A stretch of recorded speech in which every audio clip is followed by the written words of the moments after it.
There's no other community in the entire crypto space that has more dedicated YouTubers, streamers, Twitter people than the HEX community, the HEX token itself. So,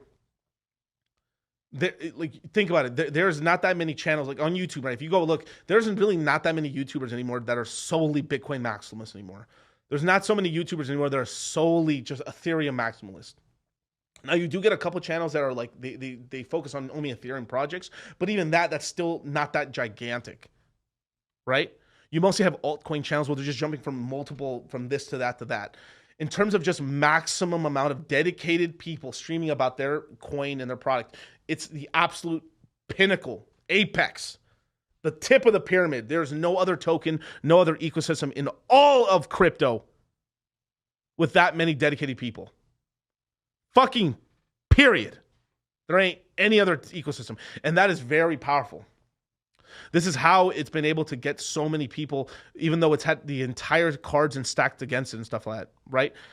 Because and like I was one of the first 4 YouTubers for HEX, right? It was me, RG3, Hexologist, Crypto Coffee. We're the 4 original YouTubers for HEX. And then we push this whole sort of thing out in order to kind of push out not this ethos, but like basically off of us YouTubing, creating this community and stuff like that, and allowing people like to come on the show. It's like, hey bro, come on the show, man, start YouTubing. We pushed out this really healthy sort of thing which a lot of like, this is one of the problems in the crypto community is that most crypto people are fucking like introverted fucking turbo dorks, and we're extroverted turbo dorks. So because of this, because of the founding DNA of the first 4 HEX YouTubers, as well as Richard Hart, it has kind of pushed out this very unique sort of like flavor to the community. Every community has a very different flavor. And that flavor is like, so you get something like Charles Hopkinson. So typically, right? So like I said, right? The L7, the loser, right? L7 loses the box, right? The most important thing is a community. But one of the biggest X factors is who's the team, who's the founder. And I think the single biggest sort of like X factor was just like the multiplier, right? So the baseline is like how much community members you have, what type of community is the outreach there, right? Then the thing that could just light the whole thing on fire is who's the founder.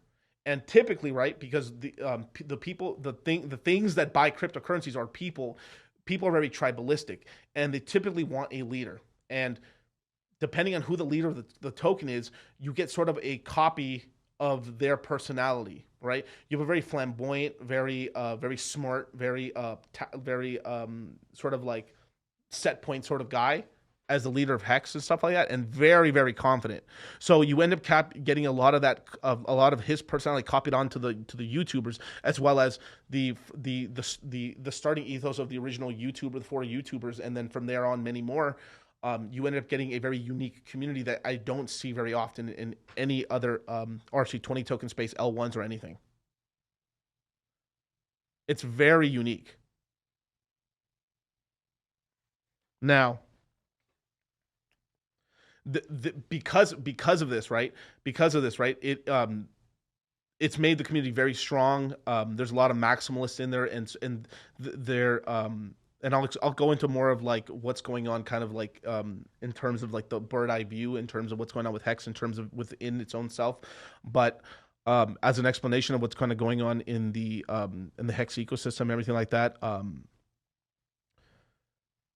Because of those kind of 2 points, right? You have a very, very, very flamboyantly smart founder who's actually openly challenging a lot of people and is very entertaining to watch. Because of that, he's a gravitational force that brings in more people. Then the community on top of itself is another community that's self-maintaining and also does outreach to get more people in, and then that's more powerful. So you basically have the 2 sort of things where it's a community that's actively trying to get more people. A lot of other cryptocurrencies kind of rest on the laurels, and then this is kind of what fucks them up after multi-cycles, after 1 or 2 cycles, is that the community isn't really trying anymore, and then you can sort of get stagnation, and you can get death in the ecosystem.